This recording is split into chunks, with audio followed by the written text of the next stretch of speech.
que se han visto tejidos que pueden modificar su flujo sanguíneo hasta en 100 veces. Puede aumentar o puede disminuir el flujo sanguíneo este tejido en 100 veces. ¿De qué va a depender eso? De las condiciones locales de las células que componen este tejido, como vamos a ver en el siguiente capítulo cuando hablemos de regulación del flujo, regulación de este flujo a través del lecho vascular. Estas arteriolas se van a ramificar entre unas 2 a 5 veces, ¿no ve? 1, 2, 3, 4, 5 veces aquí se ha ramificado para dar origen a metaarteriolas o a los esfínteres, perdón, a los capilares individuales. Si ustedes ven, aquí hay una metaarteriola. Y la característica de la metaarteriola es que ya no tiene una capa continua de fibras musculares lisas, sino las fibras musculares están dispersas de manera interrumpida. ¿Qué es lo que llama la atención aquí? Llama la atención que todos los capilares en el inicio de su trayecto, o sea, cuando abandonan la arteriola, tienen una fibra muscular lisa enrollada, y a esto se llama esfínter precapilar. Estos capilares, como ven aquí, van a tener un diámetro entre 5 a 9 micras. 5 a 9 micras que va a permitir el pasaje de las diversas células sanguíneas, inclusive deformándose de manera ligera. Este proceso es muy importante porque pone en contacto directo, por ejemplo, la membrana del eritrocito con la membrana del capilar. Por lo tanto, esto disminuye la longitud que deben recorrer las sustancias en su intercambio para salir del capilar o para entrar al capilar. Como les mencionaba, estas metaarteriolas y esfínteres capilares están en un contacto íntimo con los tejidos. Mentalmente, ustedes pongan aquí todas las células que crean conveniente.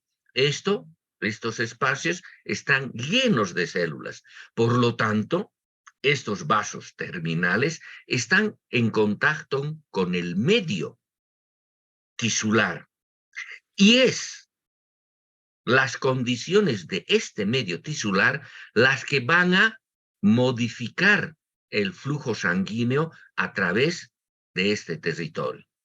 Fundamentalmente, la regulación, como vamos a ver, se va a dar por las concentraciones de oxígeno a nivel de las células, a nivel de los tejidos. Si este tejido requiere una mayor cantidad de oxígeno, obvio, mandará señales para que haya un mayor flujo a través de este territorio. Y no solo será oxígeno, posiblemente participan los demás nutrientes, glucosa, aminoácidos, ácidos grasos, etc. También participarán las sustancias de desecho, dióxido de carbono, exceso de iones hidrógeno, como vamos a comentar en el siguiente capítulo, ¿no? Una característica de este lecho es que el flujo a través de los capilares no es continuo, porque estos esfínteres están abiertos o están cerrados. Mientras están abiertos, hay flujo, hay una presión capilar y hay una dinámica de intercambio. Pero si está cerrado este capilar, no hay flujo, no hay presión capilar y tampoco hay transferencia de sustancias. Eso es algo que debemos tener en cuenta. Y a este proceso por el cual se abren y se cierran de manera intermitente los capilares, se llama vasomotilidad. Esta vasomotilidad, entonces, es la que permite regular la cantidad de sangre que reciben estos tejidos y va a ser acorde a sus necesidades. Si las necesidades se incrementan por un aumento de la actividad del tejido, obvio que estos ciclos de apertura van a ser más frecuentes y la apertura durará más tiempo. ¿Para qué? Para asegurar un adecuado flujo a este tejido que ha incrementado su actividad. O de lo contrario, si decrementa su actividad, estos esfínteres permanecerán cerrados durante un mayor tiempo. ¿Por qué? Porque no necesita más nutrientes y tampoco ha formado más sustancias de desecho. Bien, para entender esta dinámica es necesario comprender la estructura de la pared capilar. Y como les decía anteriormente, está formado por una sola capa de células endoteliales y rodeada de una membrana basal. El grosor en la mayor parte de los capilares es de tan solo media micra, 0,5 de micra. Y el diámetro, nuevamente recalco, entre 4 a 9 milímetros de mercurio. Ahora, ¿qué es lo que llama la atención? La presencia de poros. Obviamente, tiene que haber pasadizos que conecten el interior con el exterior de este capilar, porque es aquí en los capilares donde debe haber el intercambio líquido, intercambio de iones, intercambio de gases, etcétera, etcétera. Por lo tanto, esta pared tiene que tener esa estructura que le permita el intercambio entre uno y otro lado de la pared capilar. Por eso que aquí vemos este espacio que se llama espacio intercelular, porque está entre esta célula endotelial y esta célula endotelial, ¿no? Esta es una hendidura. A este espacio intercelular se le llama hendidura o poro hendidura, porque está formando un poro que comunica el exterior con el interior. Lógicamente, esta hendidura tiene fibras colágenas transversales de manera dispersa que permiten mantener esta aproximación entre célula endotelial y célula endotelial. El espacio en la mayor parte de los tejidos es de 6 a 7 nanómetros. El diámetro de esta porohendidura, entonces, en la mayor parte, recalco, es de 6 a 7 nanómetros. Vamos a ver, como aquí dice, que en estos poros tienen ciertas características. Más luego lo digo. También vemos aquí que algo importante es recalcar es que estas hendiduras representan una milésima parte de la superficie total del capilar. Fíjense, en la anterior diapositiva les dije que la superficie de toda la membrana capilar de todo el organismo representa más o menos 500 a 700 metros cuadrados. La milésima parte será 0,5 o 0,7 metros cuadrados. Si nosotros mentalmente nos imaginamos que está muy cercano a 1 metro cuadrado de superficie, significa que hay un boquete en todo el lecho capilar de casi 1 metro cuadrado para el intercambio de las sustancias hidrosolubles. Vamos a explicar que las sustancias hidrosolubles tienen que seguir este camino. como el agua, los iones, la glucosa, la urea. Aparentemente parecería poco, pero si imaginan eso, casi ese metro cuadrado, es bastante grande ese tamaño. Las sustancias liposolubles tienen toda la superficie capilar, tienen los 700 o 500 metros cuadrados para intercambiar. Por eso que el oxígeno, el dióxido de carbono, los alcoholes, vitaminas, obviamente, liposolubles, A, D, E, K, hormonas liposolubles, como las hormonas esteroideas, pueden atravesar con mucha, pero muchísima facilidad la pared capilar, porque no requieren ir por una porohendidura, tienen todo este espacio de la célula endotelial para hacerlo.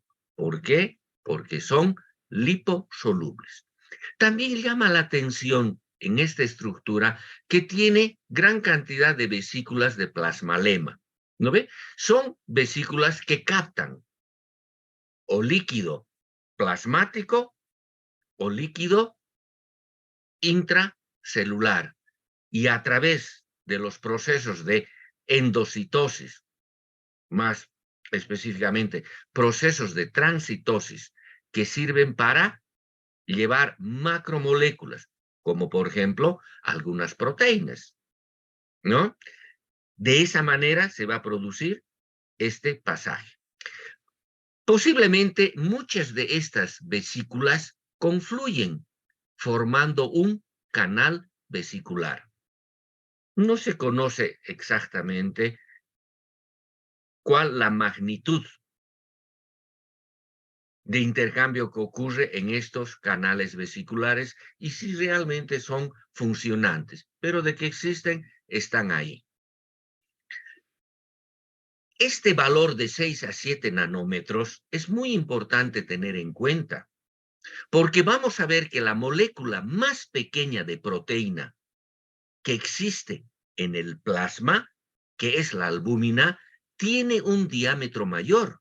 Por lo tanto, no puede atravesar de ninguna manera este espacio. Y la albúmina, las proteínas, no son liposolubles, no pueden atravesar a la célula endotelial en su conjunto. Por lo tanto, el único camino que tienen las proteínas para entrar o salir sería a través de la endocitosis. Lógicamente, la cantidad que va a pasar en uno u otro sentido de proteínas va a ser muy, pero muy pequeña. Pero de que pasan, van a pasar algunos. Este espacio entre célula y célula, que lo hemos denominado porohendidura, les decía que en la mayor parte tiene 6 a 7 nanómetros, pero en algunos órganos tiene otras características. Por ejemplo, en el cerebro, las uniones son estrechas, son mucho más estrechas que estos 6 a 7 nanómetros. ¿Y esto a qué se debe? A que el cerebro forma una barrera hematoencefálica. Y esa barrera hematoencefálica debe aislar el tejido encefálico muy bien del plasma sanguíneo, porque en el plasma sanguíneo van a existir diversas hormonas, diversos neurotransmisores, diversas sustancias que si atravesarían fácilmente la membrana hematoencefálica, alterarían de manera importante el funcionamiento celular. Entonces, esta membrana del capilar a nivel del cerebro está diseñada, está estructurada de tal manera que realmente forme una barrera. Lo contrario sucede en el hígado. Ustedes saben que el hígado es nuestro laboratorio, es el laboratorio del organismo. Por lo tanto, en el hígado, estas porohendiduras serán amplias, muy amplias, que van a permitir el pasaje de todo, inclusive de las proteínas. Porque recordemos que a través de la circulación portal le llega al hígado toda la sangre recogida del aparato gastrointestinal. Y en el aparato gastrointestinal lo que ocurre es la absorción de los diferentes nutrientes. Y todos esos nutrientes tienen que entrar al hígado para aportar aminoácidos, proteínas, hidratos de carbono, lípidos, etcétera, para la formación de nuevas sustancias que son útiles a nuestro organismo. Por lo tanto, el capilar hepático tiene que tener una estructura adecuada para cumplir esa función. O sea, estos son muy anchos. A nivel gastrointestinal es intermedio, ni tan cerrado ni tan abierto. ¿Por qué? Porque les comentaba, debe absorberse todos los nutrientes. Y en los capilares glomerulares, vamos a ver que tienen una estructura totalmente diferente. El endotelio de los capilares glomerulares tienen una gran cantidad de fenestraciones. ¿Qué significan esas fenestraciones? Perforaciones a nivel de la célula endotelial. Estas perforaciones permiten el pasaje, pero muy, muy fácilmente, de todas las sustancias pequeñas, en especial agua y electrolitos, porque esa es la función del riñón, filtrar una gran cantidad de líquido. Como vamos a ver en el capítulo correspondiente, al día los riñones filtran aproximadamente 180 litros. Eso es un turril al día que se filtra. Por lo tanto, su capilar tiene que tener una estructura que permita esta gran filtración.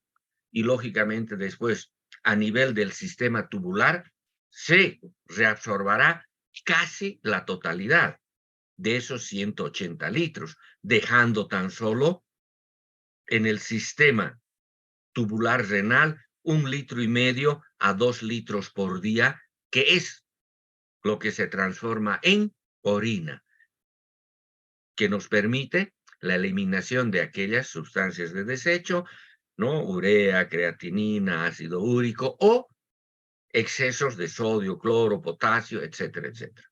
Eso ya se verá con más detalle en el correspondiente capítulo. Bien,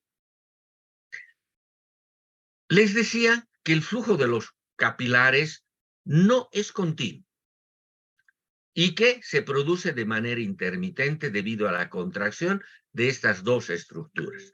Quien regula el tiempo que van a estar contraídos es fundamentalmente la contracción de oxígeno. Por lo tanto, tenemos necesariamente que hablar de función media del capilar, porque cuando está cerrado, ya les mencioné, no va a haber flujo, no va a haber presión, ni va a haber transferencia. Pero como existen 10,000 millones de capilares en el organismo, podemos considerar que sí hay una función media, hay una velocidad media de flujo sanguíneo capilar, hay una presión capilar media y hay una velocidad de transferencia media de sustancias a través del capilar. Bien, ¿se oye adecuadamente? ¿Se está viendo de manera adecuada? Sí, doctor. Perfecto. ¿Tienen alguna pregunta? No hay ningún óbice de que lo hagan.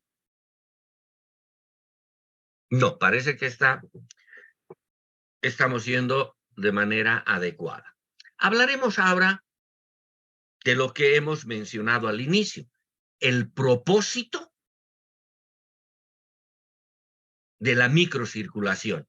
El propósito es este: intercambio, aquí está, de agua, nutrientes, sustancias de desecho, hormonas, vitaminas, etcétera, etcétera. Todo lo que pueden imaginar se realiza a este nivel, porque este capilar, como hemos visto, tiene la estructura para poder hacerlo. Vamos a ver que la difusión es el medio más importante. Hay un capítulo al inicio del libro que habla de transporte a través de la membrana celular. Y ahí hemos visto que hay un transporte pasivo y un transporte activo. El transporte pasivo con la difusión simple, la difusión facilitada. Y el activo, transporte activo primario, secundario, etc. Eso es lo que va a acontecer aquí. Para eso es lo que se ha visto ese capítulo. Por lo tanto, los vamos a mencionar tan solo. Lo que les comentaba, las sustancias liposolubles como oxígeno, dióxido de carbono, alcohol, vitaminas, hormonas, lo hacen a través de toda la superficie del capilar. Entonces tiene los 700 metros cuadrados para intercambiarse. Pero las sustancias hidrosolubles y las no liposolubles solo difunden a través de los poro-hendiduras, quienes son sodio, cloro, glucosa, urea y otras moléculas orgánicas. Repitiendo, la superficie de los poros es tan solo una milésima parte, pero les he dicho, eso significa casi 1 metro cuadrado de espacio para este intercambio. Por eso que fíjense que la velocidad de difusión del agua es 80 veces mayor que el flujo por el capilar. ¿Qué significa? Que mientras la sangre fluye, más específicamente el plasma fluye por el capilar, transita el capilar, el agua de este capilar y del espacio intersticial se han intercambiado 80 veces. Realmente es una cantidad muy importante, 80 veces, y lo hace a través de esas porohendiduras. Por lo tanto, esos 0,7 metros cuadrados realmente funcionan de una manera eficaz, porque está permitiendo que 80 veces el agua entre y sale mientras la sangre atraviesa el capilar. Este líquido intersticial, como vamos a ver después, se va a filtrar en el extremo arterial y se va a resorber en el extremo venoso, pero no se va a resorber en su totalidad. 9 décimas partes se resorben y queda una décima parte, entre comillas, acumulándose en este espacio intersticial, formando el líquido intersticial. Pero este líquido debe ser eliminado. ¿Y quién lo elimina? El sistema linfático. Aquí está, vemos un capilar linfático. Y estos capilares linfáticos tienen una estructura que le permite sacar del espacio intersticial macromoléculas. Por ejemplo, las proteínas. Las proteínas no pueden ingresar al extremo venoso o lo hacen muy difícilmente.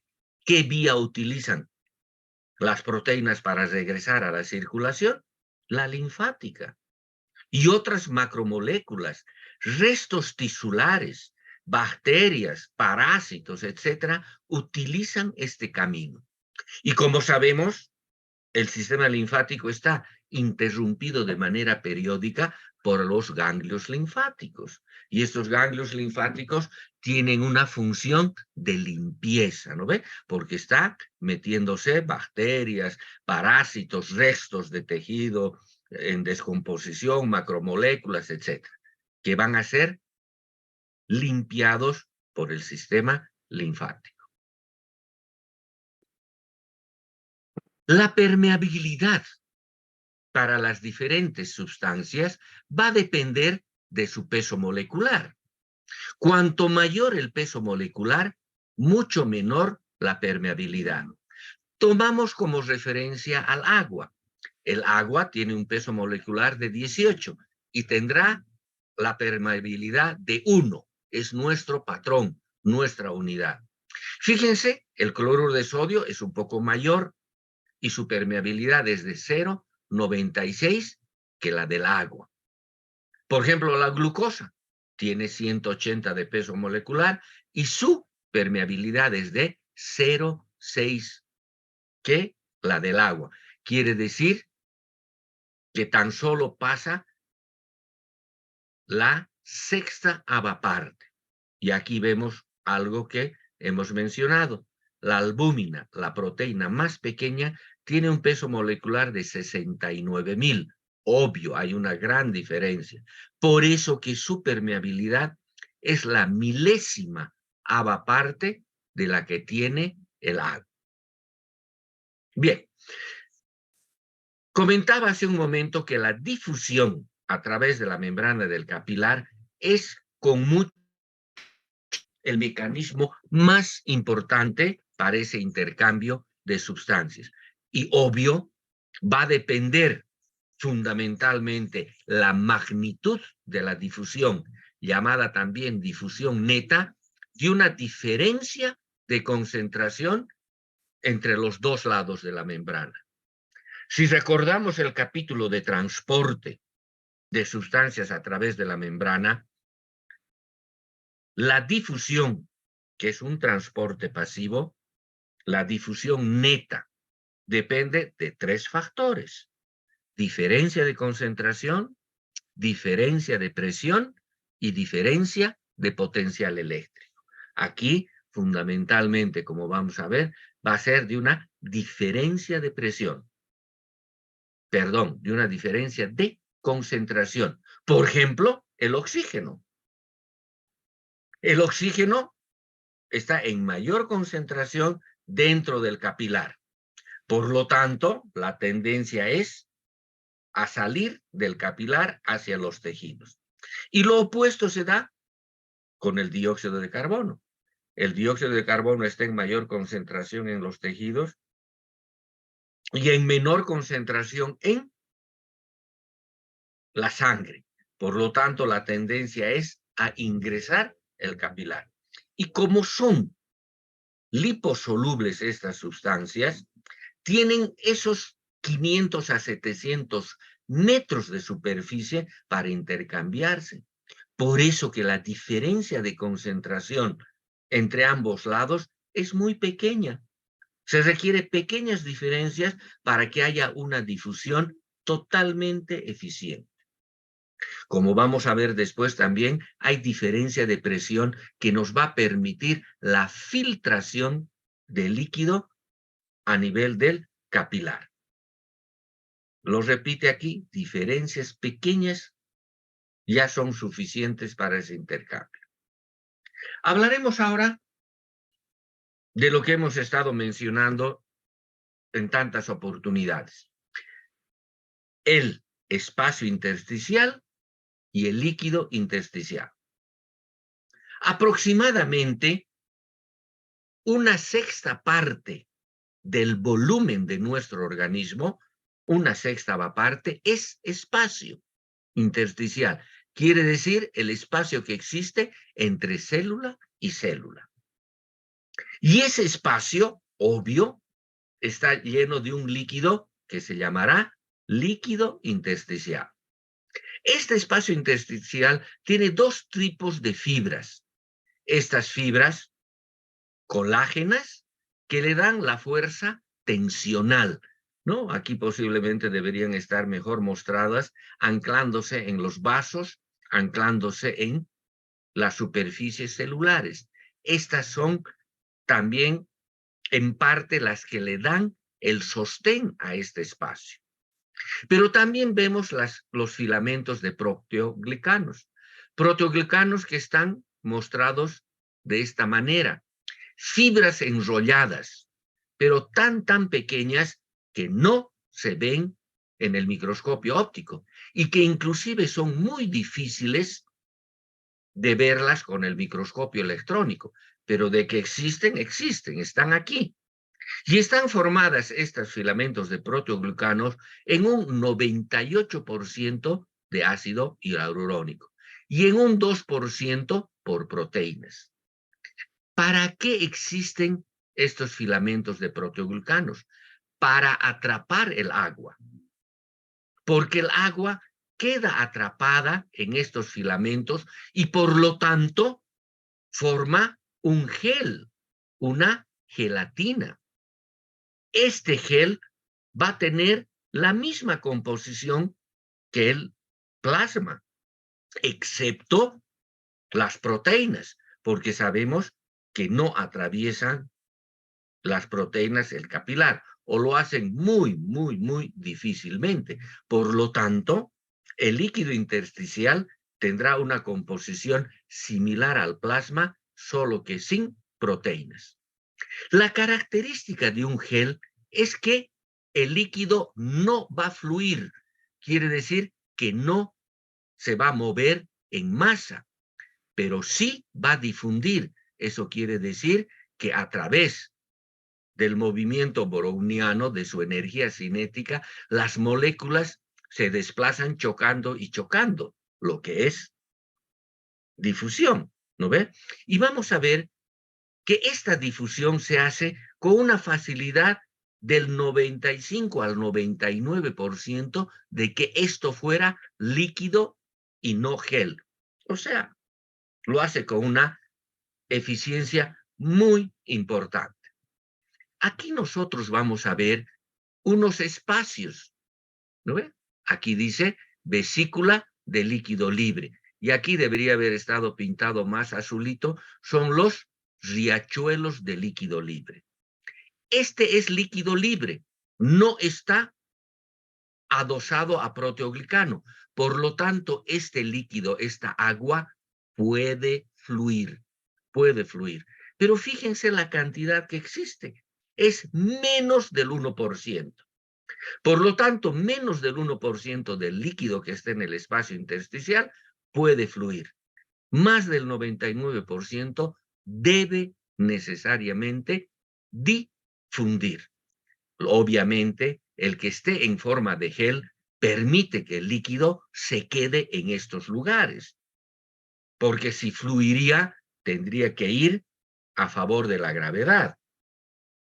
Y los 12 litros de líquido intersticial que normalmente tenemos, fácilmente podría irse a nuestros pies si no estuviera atrapado.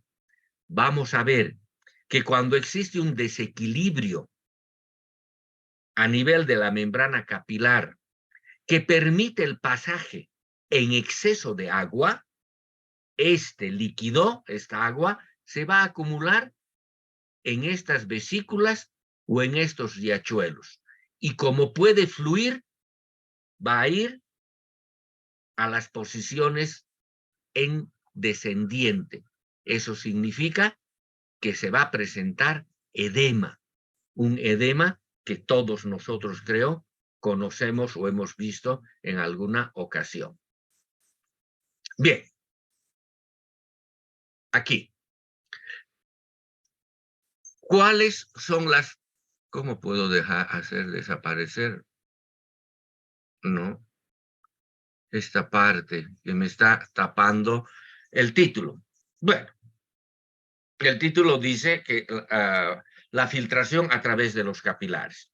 Vamos a ver que participan dos tipos de fuerzas, las fuerzas hidrostáticas y fuerzas coloidosmóticas que van a permitir el pasaje a través de la membrana capilar.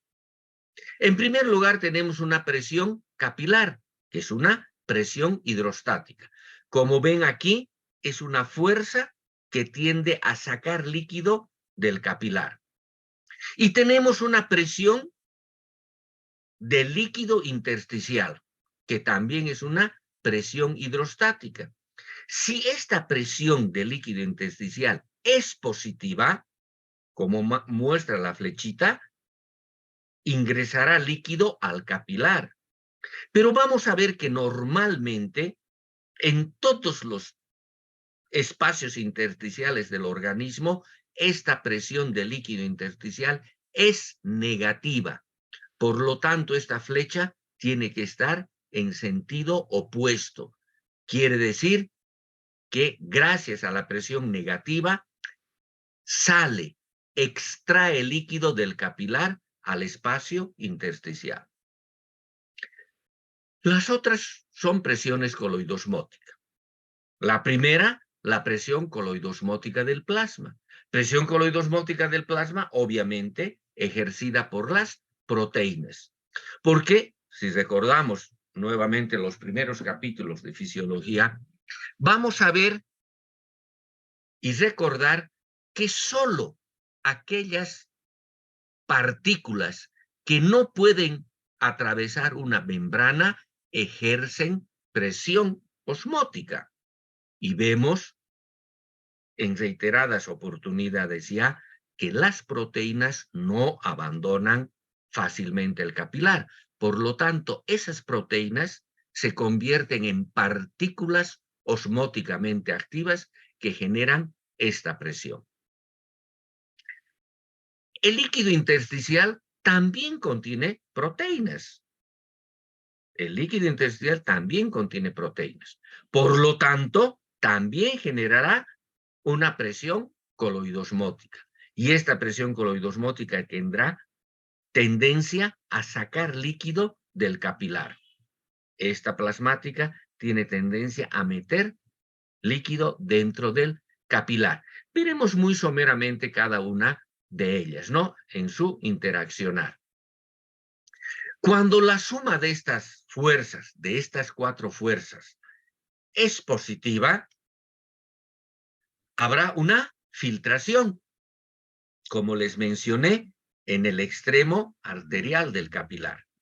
Pero si la suma de fuerzas es negativa, como sucede en el extremo venoso, más bien habrá una reabsorción de líquido. La presión neta de filtración es el resultado de esta fórmula, que es el interactuar de estas cuatro fuerzas, que las vamos a ver un poco más adelante. El coeficiente de filtración es o expresa cuántos ml se filtran por minuto y por milímetro de mercurio de presión neta de filtración. Por lo tanto, la filtración podemos decir que es igual al coeficiente de filtración por la presión neta de filtración. La presión capilar, les he dicho, es una presión hidrostática. Se han utilizado diversos métodos para medirlo, de manera directa, introduciendo una cánula, etcétera, ¿no? Pero la que valores más correctos nos da es una determinación funcional indirecta. Y a través de eso se ha determinado que más o menos la presión capilar media, no estoy hablando la del extremo venoso, perdón, arterial ni del venoso, sino la presión media está en torno de los 17 milímetros de mercurio. La presión hidrostática del líquido intersticial normalmente, como les decía, es menor que la presión atmosférica. Consideramos a la presión atmosférica 0 milímetros de mercurio. Por lo tanto, va a ser menor que los 0 milímetros de mercurio. En la mayor parte de los tejidos que están rodeados por cápsulas, esta presión de líquido intersticial suele ser positiva. Parecería entonces que no he dicho una verdad total, sino una verdad a medias, porque he hablado y he dicho que la presión hidrostática del líquido intersticial es negativa en todo el organismo. Pero aquí estoy mencionando que suele ser positiva en aquellos tejidos que están rodeados por cápsulas. Por ejemplo, la cápsula fibrosa del riñón, la bóveda craneana del cerebro, las vainas fibrosas de los músculos o la esclerótica, ¿no? Que rodea al ojo. Pero esto tiene su explicación. Y es que la presión del líquido intersticial va a ser menor a la presión que existe en el exterior. Por ejemplo, cuando hablamos del cerebro, la presión del líquido cefalorraquídeo es de más 10 milímetros de mercurio. Más 10 milímetros de mercurio. Y la presión del líquido intersticial cerebral es de más 6.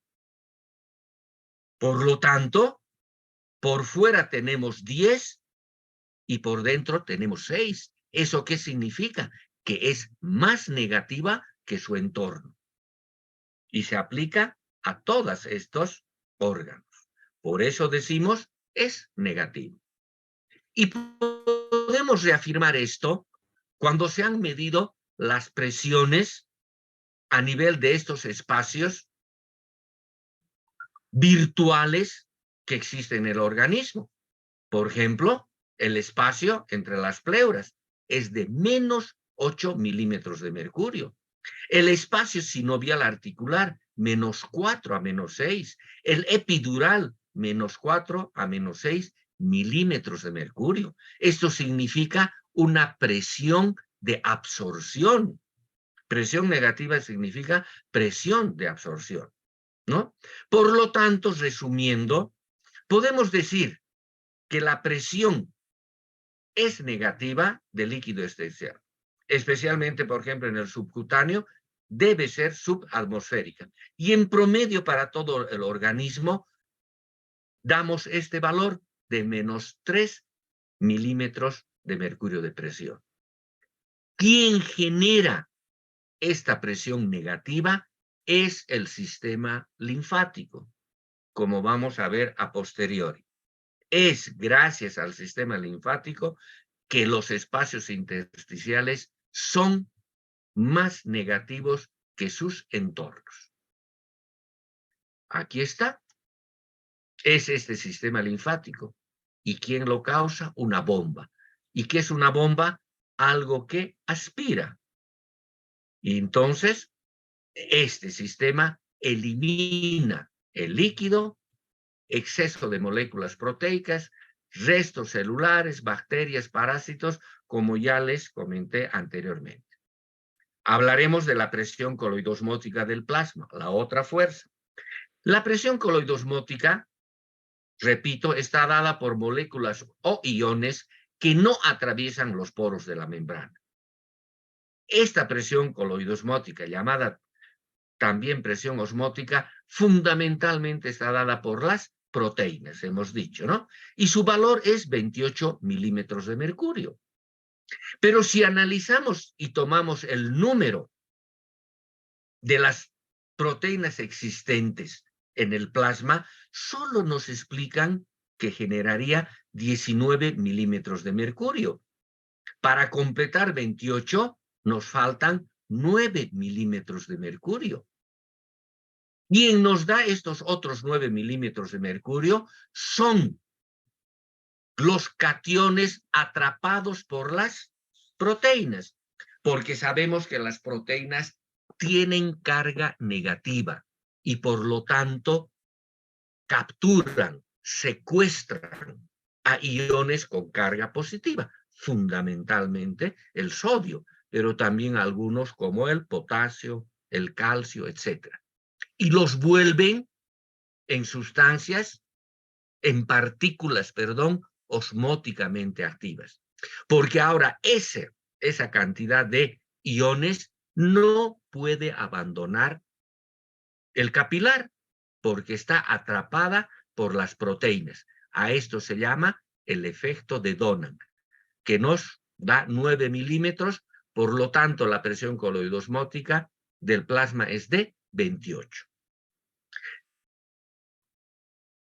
¿De qué depende, les decía, la presión coloidosmótica? No depende de la masa de las proteínas, sino del número de estas. Es por eso que, fíjense, la albúmina, que es la que tiene menor peso molecular, es la que está, pero en mayor número. Su concentración es de 4.5 gramos por decilitro y nos genera casi 21.8 milímetros de mercurio. Las globulinas, fíjense, que tienen casi la mitad de la concentración de la albúmina, 2.5, pero su peso molecular es el doble. Por lo tanto, fíjense, tan solo produce una cuarta parte de la presión, 6 milímetros de mercurio.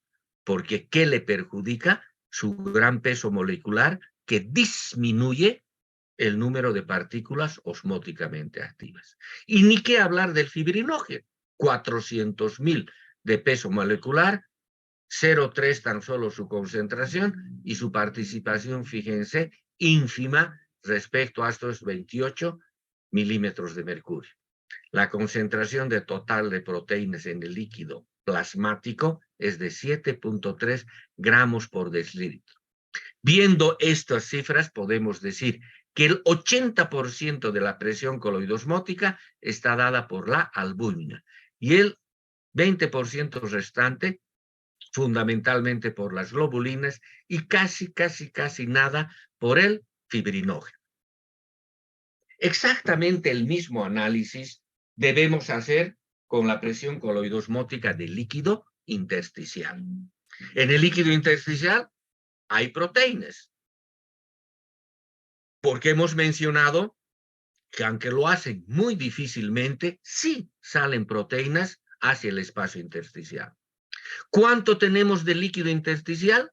En esa sexta parte de espacio entre célula y célula tenemos 12 litros.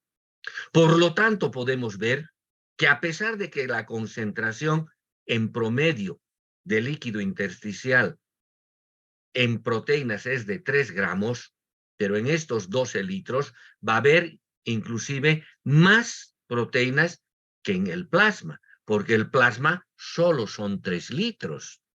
Son 3 litros que tienen 7,3 gramos por decilitro de concentración, pero aquí tenemos 12 litros que tienen algo menos de la mitad. Pero obvio, en esta cantidad hay más proteínas, ¿no? Estos 3 gramos por decilitro producen una media de 8 milímetros de mercurio de presión coloidosmótica de líquido intersticial. Y exactamente también se presenta el efecto de Donan de la misma manera que en el plasma, ¿no? Bien. Ahora que tenemos las cifras y algo hemos explicado en su origen de estas fuerzas hidrostáticas y coloidosmóticas, veremos cómo es la dinámica. Aquí, lo que les mencioné, se filtra en el extremo arterial. Entonces haremos el análisis de las fuerzas que provocan la filtración en el extremo arterial. No es nada complicado, porque aquí vamos a ver todas las fuerzas que tienden a sacar líquido del capilar. La presión capilar en el extremo arterial es de 30 milímetros de mercurio. La presión negativa aspira 3. La presión coloidosmótica del del líquido intersticial aspira. Sumamos, nos da un valor de 41 milímetros de mercurio que tiende a sacar líquido. Aquí están las tres fuerzas. Y sabemos que solo son 4 las fuerzas. ¿Quién queda para meter líquido al capilar? la presión coloidosmótica del plasma. ¿De cuánto es? 28. 41 menos 28 nos da 13, que es la fuerza neta de salida de líquido en el extremo arterial. Esta fuerza de 13 milímetros de mercurio de presión de filtración permite que una 200ava parte del plasma salga hacia el espacio intersticial a nivel del extremo arterial del capilar. ¿Qué sucede en el extremo venoso? Vamos a ver que todas las fuerzas se mantienen iguales, excepto la capilar. La fuerza que desplaza hacia adentro sigue siendo la coloidosmótica, sigue siendo 28 milímetros de mercurio. Y las que desplazan al exterior siguen siendo las mismas, solo que aquí la presión capilar ha variado. En el extremo venoso desciende a 10 milímetros de mercurio. Y si sumamos, ahora nos da 21 milímetros de mercurio de fuerzas para salir del capilar y para meter 28. 28 menos 21 da 7 milímetros de mercurio de presión neta de reabsorción, o si quieren, fuerza neta de entrada. Pero llama la atención que aquí es 7 de absorción y en el otro es 13 milímetros de mercurio de salida. Vemos que como los capilares venosos son más numerosos y fundamentalmente más permeables, esta presión, que es menor que la de filtración, es por demás suficiente para que 9 décimas partes de lo que se ha filtrado se reabsorban. Y tan solo una décima parte busque como vía de salida al sistema linfático. En realidad, Starling, un fisiólogo de principios de siglo, ya dijo que hay un equilibrio en la dinámica de estas fuerzas. Pero en realidad, cuando decía un equilibrio, lo ponía entre comillas porque hacía recalcar que es un pequeño desequilibrio a favor de la filtración. Y tomamos como presión capilar ya no la del extremo venoso o la del extremo arterial. Usamos la presión capilar media funcional, que es de 17 milímetros de mercurio. Por lo tanto, si hacemos exactamente el mismo ejercicio de la interacción de estas 4 fuerzas, vamos a tener que hay una fuerza de salida de 28,3 milímetros de mercurio y una de entrada de 28 milímetros de mercurio. ¿Cuánto nos da de fuerza neta de salida? 0,3 milímetros de mercurio. Aquí está, un desequilibrio de 0,3 milímetros de mercurio que produce una filtración neta. En todo el organismo, obviamente sin incluir los riñones, porque hemos visto los riñones tienen esa función específica, filtrar y filtrar y filtrar, y filtra 180 litros por día. Nos sacaría absolutamente de contexto. Entonces, eliminamos a los riñones en nuestro análisis y podemos decir que gracias a este desequilibrio de 0,3 milímetros, se transfiere al espacio intersticial 2 mililitros por minuto de líquido. Y estos 2 mililitros por minuto de líquido tiene que abandonar el espacio intersticial a través del sistema linfático. Por eso que la magnitud, la intensidad del flujo linfático es exactamente esto, 2 ml por minuto. Eso más o menos hace cerca de 2,5 litros, 2 a 3 litros por día. El coeficiente de filtración. Hemos dicho que el coeficiente de filtración significa cuánto se filtra por 1 milímetro de mercurio. Aquí estamos viendo que por 0,3 milímetros se filtran 2 ml por minuto. Por lo tanto, hacemos una regla de 3 simple. Por 0,3 se filtran 2 ml. Por 1 milímetro se filtrarán 6,67 ml por minuto. Este será el coeficiente de filtración medio ponderado para todos los tejidos del organismo. Pero ojo, hay ciertos órganos y tejidos que tienen características especiales.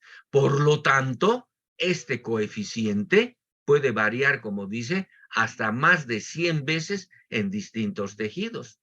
Ya les mencionaba, por la propia característica de su membrana capilar, perdón, en el cerebro y en el músculo, este coeficiente es muy pequeño, moderadamente grande en el tejido subcutáneo, grande en el intestino, porque los poros son mayores para absorber todas las sustancias nutritivas, y muy grande en el hígado, porque permite el pasaje inclusive de proteínas, y extremadamente grande en los glomérulos, porque los glomérulos han sido diseñados para filtrar líquido. Por lo tanto, la concentración de proteínas tiene que estar acorde con esto. Por eso que la concentración de proteínas en el líquido intersticial es de 1,5 gramos por decilitro en los músculos. Tejido subcutáneo, 2 gramos. Intestino, 4. E hígado en extremo, 6. Casi el mismo valor que el plasma, que es 7,3 gramos por decilitro. Si se altera esa dinámica de fuerzas, ¿no? Lógicamente se va a producir un desequilibrio a favor de la filtración o a favor de la reabsorción. Por ejemplo, si esa presión capilar media, que hemos visto que es de 17,3, aumenta, por decirles, en 20 milímetros de mercurio, ya no es 17, se torna 37, la cantidad de líquido que se filtrará al espacio intersticial fácilmente puede ser más de 20 veces de lo normal. 20 veces más que esos 2 ml por minuto. Por lo tanto, el sistema linfático tendrá que trabajar de manera forzada, esforzada, para eliminar ese volumen de líquido. Y si este sistema linfático no lo puede hacer, aparecerá el edema. Y que estará ese líquido de edema fundamentalmente no ligado a proteoglicanos. Por lo tanto, es un líquido que puede fluir. Y esa es la característica del edema por alteración de la dinámica capilar. Es un edema con fobia, porque el líquido puede fluir. Uno aprieta el edema y ese líquido fluye y forma una excavación que denominamos fobia. Hay un capítulo que va a hablar de esto seguramente con más profundidad, ¿no? Si más bien esto desciende, el líquido irá en sentido contrario, del espacio intersticial hacia el plasma. Y esto es muy importante, porque si aumenta el plasma, aumenta el volumen sanguíneo. Por ejemplo, es lo que pasa en una hemorragia. En una hemorragia importante, disminuye el volumen sanguíneo, disminuye el gasto cardíaco, disminuye la presión arterial y va a disminuir la presión capilar media. Por lo tanto, la dinámica de este equilibrio de fuerzas se desplazará a favor de una resorción y el líquido intersticial le prestará al plasma, no sé, medio litro, 1 litro de esos 12 que tiene. Fíjense qué interesante, o sea, existe 12 litros para poder prestar o para poder recibir más volumen de líquido. Ahora, Para terminar, hablaremos del sistema linfático. Este sistema linfático, como hemos mencionado, es una vía accesoria para que retorne ese exceso de líquido que se ha filtrado al espacio intersticial. Pero lo más importante es que transporta proteínas y macropartículas. Cuando hablamos de macropartículas, hablamos de desechos celulares, bacterias, parásitos, macromoléculas, etc. Fíjense aquí, es esencial el funcionamiento del sistema linfático. Si no funciona el sistema linfático, la persona muere en 24 horas. Todos los organismos tienen vasos linfáticos, con excepción de las porciones superficiales de la piel, sistema nervioso central, endomisio y huesos. Pero no es que no tengan vías para eliminar el líquido intersticial. Sí, y se le llaman canales prelinfáticos. No serán como el linfático per se, pero sí tienen unas vías que permiten este propósito. Existen el conducto torácico a nivel izquierdo y el conducto torácico derecho, que se vacían en los ángulos yúgulos subclavios derecho o izquierdo y vierten la linfa hacia el sistema venoso para que nuevamente ese líquido se integre con la dinámica circulatoria. Todos los vasos linfáticos, como ven aquí, tienen válvulas exactamente de la misma manera que el sistema venoso, porque también el sistema linfático va a estar influenciado por la presión hidrostática o gravitacional. Por lo tanto, el sistema linfático se comporta de manera exacta en sus componentes valvulares como el sistema venoso. Este es un capilar linfático terminal. Estas son las células endoteliales del capilar y vamos a ver que, fíjense, tienen filamentos de sujeción que están en el componente intersticial o anclados en las células y permiten una acción de válvula porque estos se solapan. Les decía que una décima parte del líquido filtrado por el capilar debe retornar por los linfáticos. Cuando aumenta la cantidad de líquido aquí en el espacio intersticial, aumenta su presión. Si aumenta la presión del líquido, esto se abre un poco más e ingresa el líquido. Si aumenta la presión en el capilar linfático, esta válvula se cierra. Esto se cierra.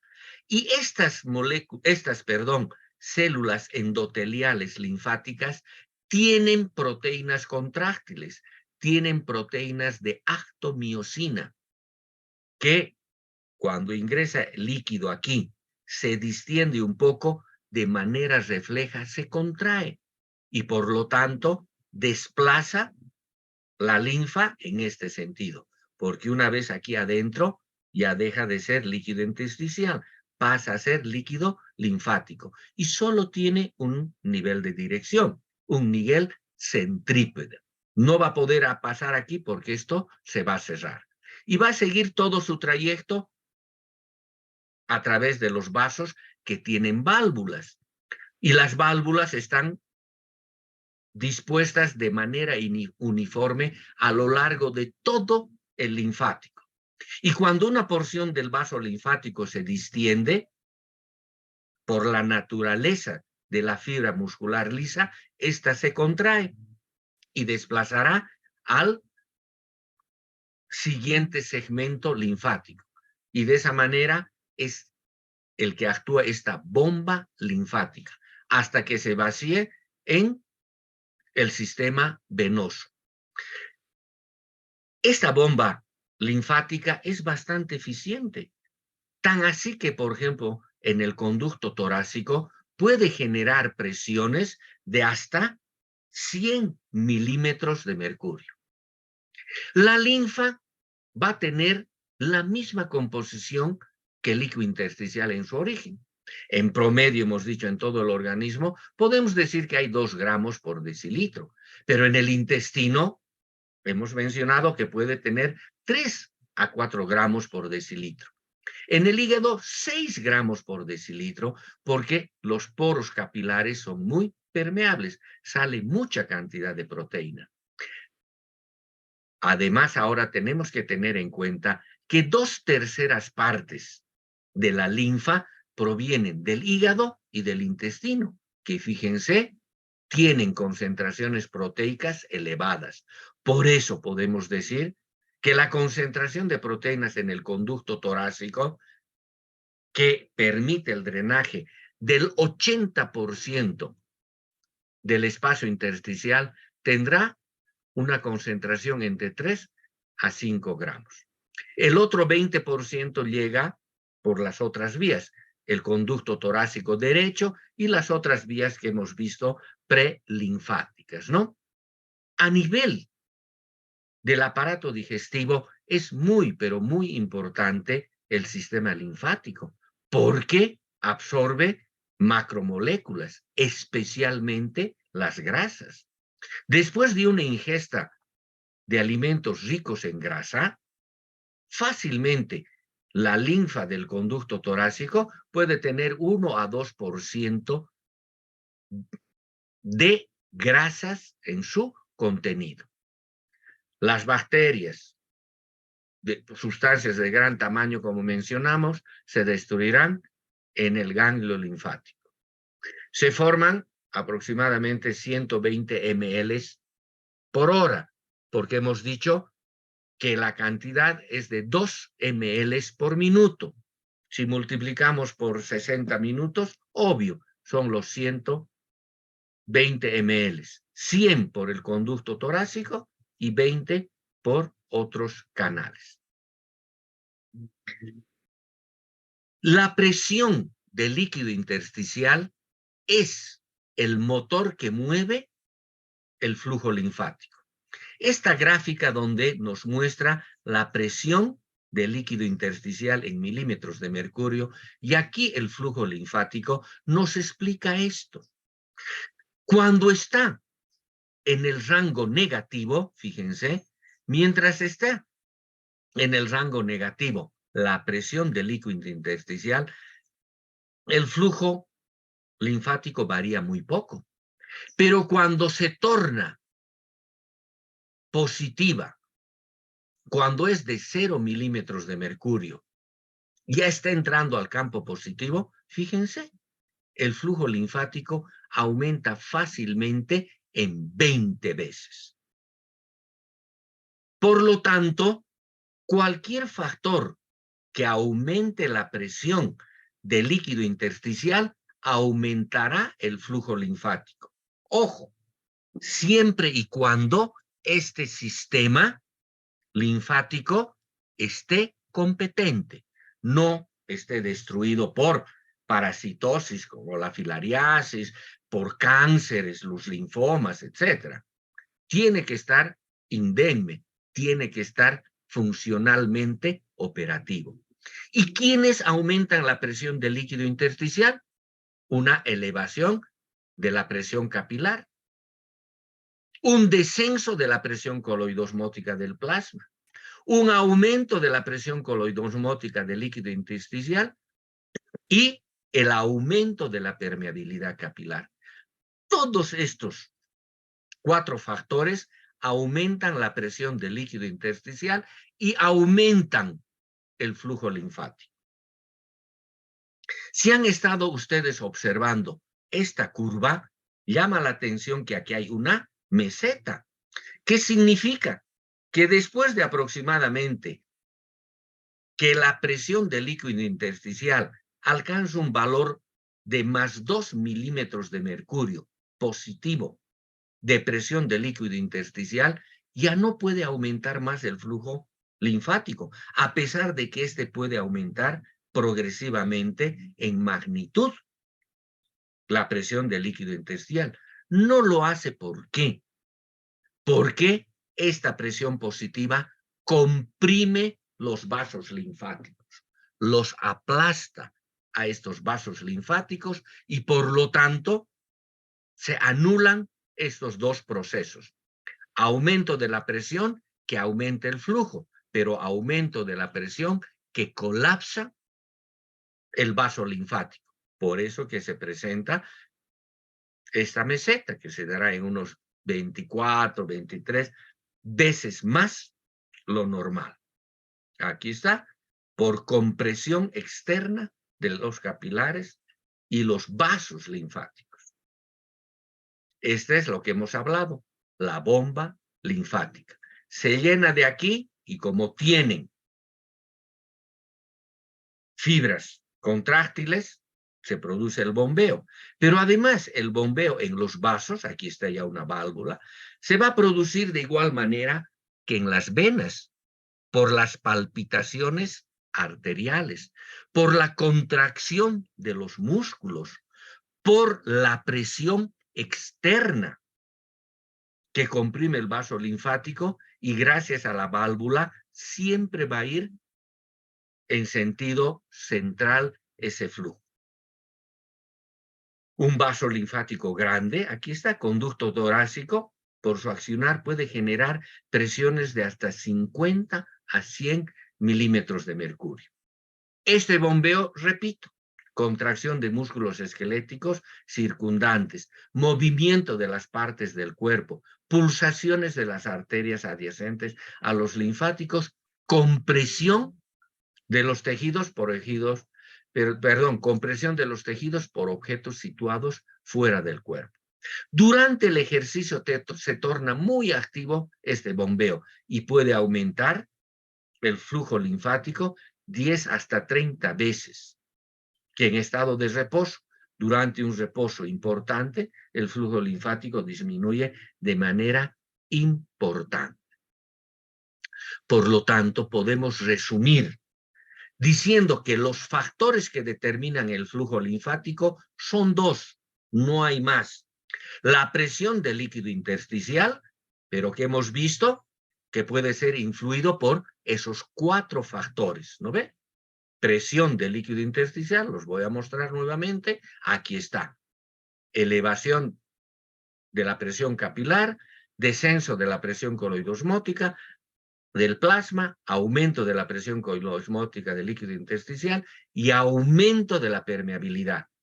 Esos 4 factores modifican la presión del líquido intersticial. Y el otro factor es la actividad de la bomba linfática, esta. Por tanto, podemos decir que el flujo linfático es producto de la presión del líquido intersticial y de la actividad de la bomba linfática. Este sistema linfático, además, es clave para determinar la concentración de proteínas en el espacio intersticial. Y si controla la concentración de proteínas, controla el volumen líquido intersticial. Y si controla el volumen líquido intersticial, controla la presión de este líquido intersticial. O sea, estos 3 factores son indisolubles, ¿no? Porque, fíjense, si normalmente hay una pérdida continua de proteínas al líquido intersticial. Si hay proteínas en el líquido intersticial, son partículas osmóticamente activas, que hemos visto que por el efecto de Donan también atrapan otros cationes positivos que actúan como partículas osmóticamente activas. Esto atrae agua y aumenta el volumen del líquido intersticial. Si aumenta el volumen del líquido intersticial, obvio, va a aumentar la presión del líquido intersticial. ¿Y qué hemos dicho si aumenta la presión del líquido intersticial? Aumenta el flujo linfático, siempre y cuando este esté indemne y sano. Esta porción dice trascendencia de la presión negativa del líquido intersticial como medio para mantener los tejidos del organismo. Y es cierto, los tejidos del organismo se mantienen unidos, se mantienen pegados, si vale el término, gracias a la presión negativa. Y esto lo podemos comprobar, por ejemplo, en la piel del torso de la mano. que son lugares donde no hay fibras que coalescen a los tejidos o la piel de la cara. Quien los adosa es la presión negativa del líquido intersticial. ¿Ya? Bien, con eso hubiéramos concluido. ¿Tienen alguna pregunta respecto a esto?